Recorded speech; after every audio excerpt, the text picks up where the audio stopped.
दरबार में आप सभी लोग उपस्थित हों। मनोरम दर्शन है बाबा का। अखंड जो जल रहा है और यहाँ अर्धनारीश्वर में रूप में जय हो। श्री द्वारकाधीश भगवान की जय हो। गोवर्धन महाराज की श्रीनाथ जी महाराज की सदगुरुदेव भगवान की जय हो। बाबा महं श्री उद्धवपुरी जी महाराज की जय हो।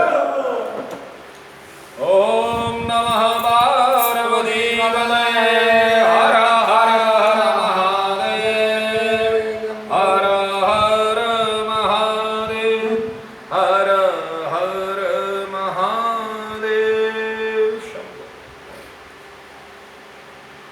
पुनः बाबा के दरबार में आप सभी बाबा के भक्तों का स्वागत, अभिनंदन। आप सभी भगवत प्रेमियों को अभिनंदन, आप लोगों को साधुवाद। आप सब लोग जो जुड़ रहे हैं, आइए बड़े प्रेम भाव से भगवान नाम का 3 बार संस्मरण और फिर सीधे कथा चिंतन में प्रवेश। श्री कृष्ण गोविंद हरे मुरारी, हे नाथ नारायण वासुदेवा। श्री कृष्ण गोविंद हरे मुरारी, हे नाथ नारायण वासुदेवा। हे नाथ नारायण वासुदेवा। हे नाथ नारायण वासुदेवा। श्री कृष्ण गोविंद हरे मुरारी, हे नाथ नारायण वासुदेवा। बोले भागवत भगवान की जय हो। सच्चिदानंद भगवान की जय हो। जय जय श्री राधे, जय जय श्री राधे, जय जय श्री राधे। अब यहाँ पर कहा गया है कि कल ब्राह्मण को यतिराज ने अर्थात सन्यासी ने क्या कहा? बोले एक फल दिया और कहा इदं दत्वा इदं भक्षय पत्न्या त्वं। इदं भक्षय, इदं यह फल अपनी पत्नी को खिला देना। क्या कहा? पत्नी को खिला देना। घर पे आए, फल दिया और यह भी कहा बोले फल खाने से पैदा हो जाए। बोले नहीं, ऐसा नहीं कि फल खाने से पैदा हो जाए। बोले फिर? तो बोले फल खाने के बाद में भी उसको क्या करना है? बोले सत्यम शौचम दया दानम, सत्य का पालन करना है, पवित्रता का पालन करना है, हाँ, और दया का पालन करना है, दान का पालन करना है। दान मतलब दान केवल आप किसी को अन्न दान, वस्त्र दान, भोज जो है वो दान दीजिए, वो दान, ज्ञान दान दीजिए। और कुछ ना मिले तो वाणी का दान दीजिए। भैया को बहुत ज्यादा वो बोल रहा है कोई व्यक्ति, वो अपनी वाणी को विश्राम दे दे, सामने वाला नहीं सुनना चाहता है, क्या करे? तो वाणी दान दे दो भाई। बहुत सारे दान हैं। बोले दानम एक भक्तम तु भोजनम, एक समय ही एक अन्न का भोजन करेगी गर्भवती स्त्री। ये यहां पर दिया गया है। कल गर्भाधान संस्कार के ऊपर सारी व्यवस्था चल रही थी, बड़ा सुंदर भाव था। चर्चा करेंगे संस्कारों के अंतर्गत में भी, लेकिन यहां पर आज ब्राह्मण लौट करके आए और लौट करके आकर के उन्होंने, ब्राह्मण ने अपना फल अपनी स्त्री के हाथ में दे दिया और पत्न्या पाणौ फलम दत्वा, पत्न्या पाणौ ददम फलम दत्वा। बोले क्या किया? बोले संत ने क्या कहा था? संत ने कहा था खिला देना, समझिए। और ब्राह्मण ने हाथ में अपनी पत्नी के दे दिया, हाथ में देकर कह दिया खा लेना। खिला देना और खा लेना, दोनों में अंतर आ गया। पत्नी ने पूछा ये क्या लेके आए हो?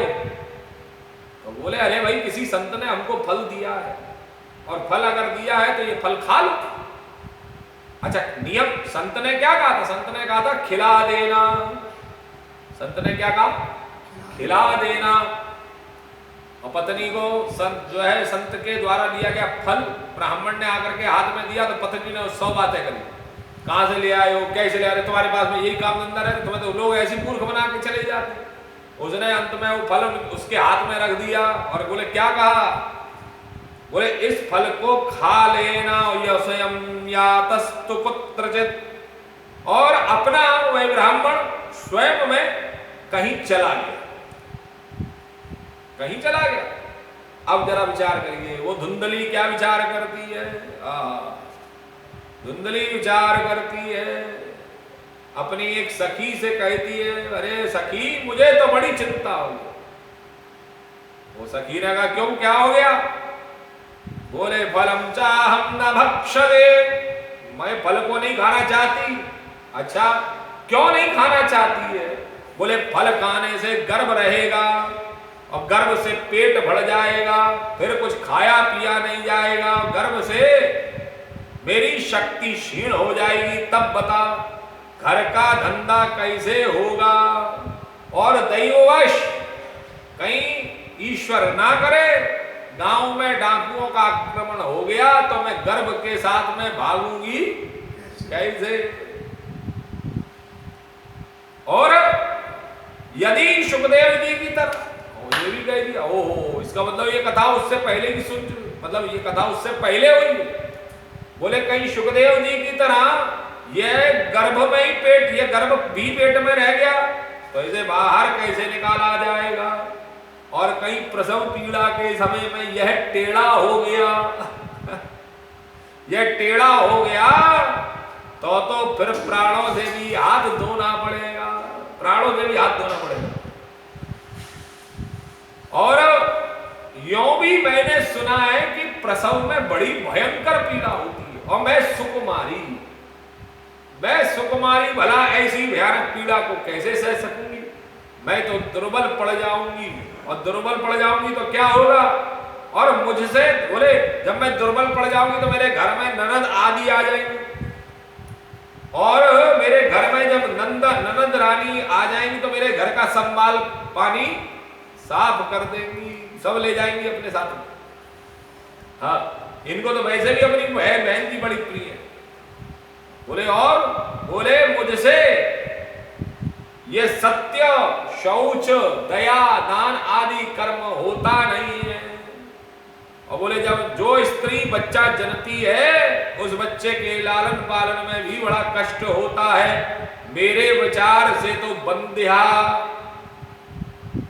जिसके बच्चा नहीं हो रहा है वो, और या फिर विधवा स्त्रियां ही सुखी है। अब विचार करिए, आज के समय में कलयुग में क्या हो रहा है? पहले तो बच्चा नहीं हो रहा, पहले तो विवाह ही नहीं हो रहे हैं आजकल। इस कलयुग में आज के समय में पहले तो ब्याह नहीं हो रहा है, ब्याह हो गया तो बच्चा नहीं हो रहा है। अब बच्चे के चक्कर में दुखी, बच्चा आ गया। अरे एक हमारे बाबा के दरबार में एक भगत आता था बेचारा, दोनों पति पत्नी आए, परेशान थे, पत्नी रो रही थी, पति चुप करा रहा था, बार बार उसके ऊपर हाथ फेर रहा था, अरे चुप हो जा, शांति रख, शांति रख।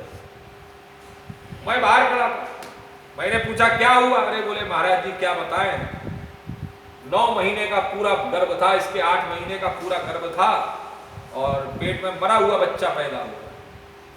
मैंने कहा अच्छा, मैंने कहा चिंता मत कर, बाबा फिर देगा, बाबा की कृपा फिर होगी, बाबा के दरबार में। अब वो कहे, बोले बाबा क्या देगा, बाबा ने तो ले लिया। अरे मैंने कही जो कुछ भी हुआ, देखिए व्यक्ति कितना स्वार्थी होता है। बोले बाबा ने दे दिया। बोले अच्छा, हम लोग क्या कहते हैं, बोले बाबा सब कुछ दे रहा है। अब जब सब कुछ बाबा का, कुछ में से बाबा ने थोड़ा सा ले लिया तो क्या कहते हैं कि बाबा ने क्यों ले लिया? तो मैंने कहा चल कोई नहीं, बाबा की कृपा होगी, ये मान के चल, क्या पता बच्चे का मानसिक विचार नहीं हुआ। अगर उसकी मानसिक स्थिति ठीक नहीं होती और वो पैदा हो जाता तब तो ये कितना दुख होता। तो वो चुप हो गई, खैर कोई बात नहीं, लेकिन वो समझ में आया नहीं आया वो नहीं पता। कुछ दिनों बाद, महीना 2, 3, 4 महीने बाद वो बड़ी खुश प्रसन्न। तो मैंने पूछा, मैंने क्या हुआ? तो उसके पति ने आकर के हल्के से कान में कहा, बोले महाराज जी आपके आशीर्वाद से, बाबा की कृपा से उसके हमारे एक और गर्भ आ गया। मैंने कहा बहुत सुंदर बात है। खैर कोई बात नहीं, बच्चा बड़ा हुआ। अब वो बच्चा हो गया 2 साल का, वो नियमित रूप से आते हैं दोनों, पति पत्नी दोनों आते, बच्चे को लेकर के भी आते। एक दिन उसने उसी बच्चे के सामने मेरी लगाई, उसने एक थप्पड़ दिया मिला के, चुप जा, शर्म नहीं आती, थप्पड़ मारा जोर से। जब ज्यादा जोर से थप्पड़ मारा तो मुझे एकदम से हंसी आई। अब मुझे जब हंसी आई तो उसने पूछा, अरे महाराज जी क्या बात हो गई, आप हंस क्यों रहे? मैंने कहा मैं इसलिए हंस रहा हूं क्योंकि आज से 2-2.5 साल पहले तो इसी बच्चे के चक्कर में परेशान थी कि मेरे बच्चा नहीं हो रहा है, और जब बच्चा हो गया तो अब मारा पीटी करती। और वस्तुतः देखा जाए हमारे आजकल भी कई स्त्रियां ऐसी हैं, कई लड़कियां ऐसी, पहले तो बच्चा नहीं हो, विवाह के बाद में बच्चा नहीं हो रहा, और जब बच्चा हो जाता है तो स्थिति क्या होती है, वो कहते अरे मैं तो मर गई महाराज, बड़ा दर्द हो रहा है, कुछ खाया नहीं जा। मैं कईयों बार कईयों को समझाता कि ऐसी अवस्था स्थिति में हमारे यहाँ पर छोटे छोटे बच्चे आते, नवजात शिशु जब आते, पता नहीं आप लोगों ने ध्यान दिया है या नहीं दिया है, हमारे यहाँ पर जब उस बच्चे को गोद में लिया जाता है और गोद में लेकर के बाबा से लगाया जाता है, तो बाबा से लगाने के बाद उस बच्चे को जब हम देते हैं तो हम कहते हैं पहले इस बच्चे को प्रणाम करो।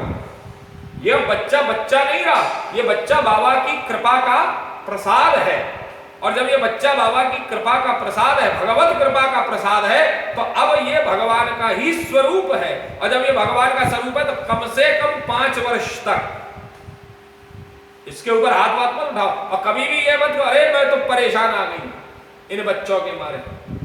जरा विचार करिए, बड़े भाग्यशाली है कि आपको इतने सुंदर बच्चे, आपको कईयों बार हम लोग देखते हैं समाज में, अक्सर करके हम देखते हैं कि अक्सर करके ये देखा जाता है कि बच्चों के कारण से व्यक्ति परेशान रहते हैं। स्त्रियां ज्यादा परेशान रहती है, अरे महाराज जी क्या बताऊं, इस लड़के ने तो नाक में दम कर दिया, और जब ये बच्चा नहीं हो रहा था, ये लड़का नहीं हो रहा, लड़की नहीं हो रही थी, तो क्या स्थिति थी, तब ज्यादा परेशान थे, महाराज जी हो नहीं रहा है। तो यहां में ये जो चीजें जो बताई गई है, ये सब कलयुग का प्रभाव है। ये कलयुग का आप अपने घर में दर्शन करेंगे, आपको अगर कलयुग का दर्शन करना है तो कैसे करें, बोले ये नियम दिए जा रहे हैं। वह रोने लगी ब्राह्मण की पत्नी, वह पत्नी कहती है मैं, मेरे चिंता हो गई कि मैं भागूंगी, अरे घर में जब डाकुओं का आक्रमण होगा तब की तब देखी जाएगी। मैं एक बात आपको स्पष्ट करूं, भविष्य उसका अच्छा होता है जिसका वर्तमान अच्छा होता है। भविष्य उसका अच्छा होता है जिसका वर्तमान अच्छा होता है, और वर्तमान उसका अच्छा होता है जिसने अतीत से कुछ सीखा होता है। भविष्य उसका अच्छा होता है जिसका वर्तमान अच्छा होता है, और वर्तमान उसका अच्छा होता है जिसने अतीत से कुछ सीखा होता है। जरा विचार करें, ये सब जो है ये हमारे घरों में जो संकेत हो रहे हैं, जो घरों में जो चल रहा है हमारे यहां, वह चीजें जरा विचार करिए कि यहां क्या कहा जा रहा है कि वह कह रही है आज के समय में गर्भवती लड़के, जो लड़कियां गर्भवती हो जाती हैं उनकी स्थिति क्या होती है, पहले तो बच्चे ही नहीं हो रहे था, घर वाले परेशान हो गए, बच्चा हो, शादी को हो गए 2 साल 3 साल, पहले तो करते नहीं, अब कर भी नहीं, अब करना प्रारंभ किया तो अब वो देता नहीं, अब वो परेशान है, अब परेशान है वो क्या, अरे महाराज जी बस हो जाए किसी, अब वो पेट में आ गया तो परेशान, अरे मैं तो मर गई। जरा विचार, आपकी ये मनस्थिति कहीं ये सब नहीं, ये भागवत कथा कोई और कथा नहीं है, ये कथा इसी शरीर की कथा, ये मेरी कथा है, आपकी कथा है, हम सबकी कथा है भागवत। इसी के अंदर गोवर्धन लीला है, इसी के अंदर भक्ति महारानी अपने दोनों पुत्रों ज्ञान और वैराग्य को लेकर के आई है, इसी के अंदर सनक सनंदन सनातन सनत कुमार जी महाराज इसी शरीर के अंदर कथा सुना रहे हैं, और इसी शरीर के अंदर नारद जी महाराज कथा को सुन रहे हैं। विचार करें, ये कथा कहीं और नहीं हो रही, ये यही इसी संसार में घटित हो रही, और इसी संसार में किसी और के ऊपर, आपके ऊपर घटित नहीं हो रही, ये कथा मेरे ऊपर घटित हो रही है। ये कथा श्रीमद् भागवत कथा हम सब लोगों के ऊपर घटित हो रही है। हमको केवल उसका दर्शन, बोले दर्शन क्या है, बोले कभी कभी हमारी बुद्धि इतनी ज्यादा भ्रमित हो जाती है कि उस बुद्धि के भ्रमित होने पर हम पता नहीं ऐसी ऐसी चीजें सोच लेते हैं, इतनी नेगेटिविटी, इतनी नकारात्मक ऊर्जा हमारे मन में है। अरे साहब हमने ये किया, ऐसा किया, ऐसा किया, फिर अंत में क्या होगा? अरे साहब कुछ नहीं मिलेगा, छोड़ो, तो अभी नहीं करते, अभी नहीं करते। कथाएं हमको नकारात्मकता से दूर रखती हैं। भगवत कथाएं, भगवत भजन, भगवान के चरणों की सेवा, भगवान का आराधन, भगवान की व्यवस्था, परमात्मा से संबंधित सारी पूजा, सेवा, अर्चना, वंदन, जितना भी जो कुछ है, वह सब हमको नकारात्मक ऊर्जा से दूर रखता है। व्यक्ति प्रफुल्लित होता है, प्रसन्न चित्त होता है। जब भगवान की सेवा में लगता है तो व्यक्ति प्रफुल्लित, प्रसन्न चित्त, उत्साहित, उल्लासित होता है व्यक्ति। और जब व्यक्ति इस नकारात्मक ऊर्जा को छोड़ करके सकारात्मक ऊर्जा में प्रवेश करता है, सकारात्मक जगत में प्रवेश करता है, तब ही वह व्यक्ति कुछ कर पाता है। तो यहां पर बड़ा सुंदर उसने कहा, और तो और उसने ये भी कहा, बोले मेरे घर में अगर बताइए सुखदेव जी जैसा जीव कहीं पेट, अरे तू इतनी भाग्यशाली है, चलो भगवत कृपा हो भी गई, सुखदेव जी जैसा रह भी गया, तो अभी ये भगवान की कृपा है कि तुम्हारे घर में सुखदेव जी पैदा हुए। बहुत सारी चीजें वही नकारात्मक ऊर्जा के अंतर्गत में उस ब्राह्मणी ने मन में विचार, कई बार ये नकारात्मक ऊर्जा हमारे और आपके अंदर में भी आ जाती है। हम और आप लोग भी इतना ज्यादा नेगेटिव सोच जाते हैं कि हम वो जो थोड़ा बहुत जो प्रकाश होता है पॉजिटिविटी का, वही सकारात्मक ऊर्जा का जो थोड़ा बहुत प्रकाश होता है, वह भी हमको कहीं दिखाई नहीं देता। तो यहां पर बड़ा सुंदर कहा गया है, उसने यहां तक कहा कि मेरे विचार से तो जो विधवा स्त्रियां हैं और जिनके बच्चे नहीं हो रहे, बान स्त्रियां, वो ज्यादा सुखी। तो सखी ने उससे पूछा, अच्छा तो तू ऐसे मन में तर्क कुतर्क उठे, तो उसके सखी ने कहा क्या करेगी? बोले करूंगी क्या, झूठ बोल दूंगी। सखी ने कहा तेरी मर्जी, तुझे जैसा बोलना हो। अब ये बुद्धि हुई, बुद्धि के साथ में उसके सुविधा के साथ में उसकी सुविधा नाम की सखी, उसने जो कहीं ना कहीं बुद्धि ने अपनी सुविधा से, अपना विचार से उन्होंने कह दिया हाँ, पति ने पूजा फल खा लिया, उन्होंने कह दिया हाँ खा लिया। अच्छा एक दिन वो उसके पास में बहन आई उसके पास, और उसने बहन को अपना सारा वृत्तांत सुनाया। तो बहन ने कहा अच्छा सुन, तू परेशान मत हो। देखिए अब कितनी सुंदर कथा, और वह सुंदर कथा हमें आज के जगत का बोध कराती। और वह जगत का बोध क्या करा रही कि बहन ने उससे कहा कि अच्छा तू परेशान मत हो। तो बोले क्या करूं, परेशान नहीं हो? बोले सुन, मेरे पेट में बच्चा है और प्रसव होने पर मैं ये मेरे पास में तो कई सारे बच्चे, और प्रसव होने पर मैं ये बच्चा तेरे को दे दूंगी, लेकिन बोले क्या है? वित्तम तम मत्पतिर्यच्छ साते दास्यति बालकम। वित्तम तू जो है मेरे पति को थोड़ा सा धन दे दीजिए, बच्चों का आदान प्रदान करने के लिए धन की व्यवस्था, धन जो है धन से बच्चे को खरीदा जा रहा है। अब ये कथा कौन सुना रहे हैं जरा विचार करिए। ये महात्म्यमय गौकर्ण की कथा, गौकर्ण और धुंधकारी की कथा में देखिए क्या कहा जा रहा है। बोले आपको पैसा दे करके बच्चे को खरीदा जा रहा है, और जब पैसा दे करके बच्चे को खरीदा जा रहा है तो ये आज के समय में नहीं हो, कलयुग में ही नहीं हो रहा है, ये कलयुग से पहले भी हुआ है। कलयुग में ही आज के कुछ समय पहले हुआ है, कलयुग में ही नहीं हुआ, आज ही नहीं हो रहा है, बल्कि आज से भी पहले का समय, और पहले का समय तो और भी बहुत ज्यादा, जरा विचार करिए, बिल्कुल अलग समय था। बोले हम तुझे अपना बालक दे देंगे, और बोले ऐसी युक्ति करेंगी। बोले क्या कहा? बोले हम लोगों से यही कहेंगे। बोले अच्छा बहन ने कहा भाई हम तुझे अपना बालक दे देते हैं। तो उसने बहन से पूछा भाई तेरे से कोई कुछ नहीं कहेगा क्या? तू अपना बालक मुझे दे देगी तो ये बात समाज के लिए अच्छी नहीं है।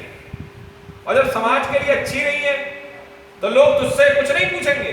बोले पूछेंगे तो हम तो कह देंगे हमारा बच्चा 6-7 महीने का होकर के मर गया, 6 महीने का होकर के मर गया। और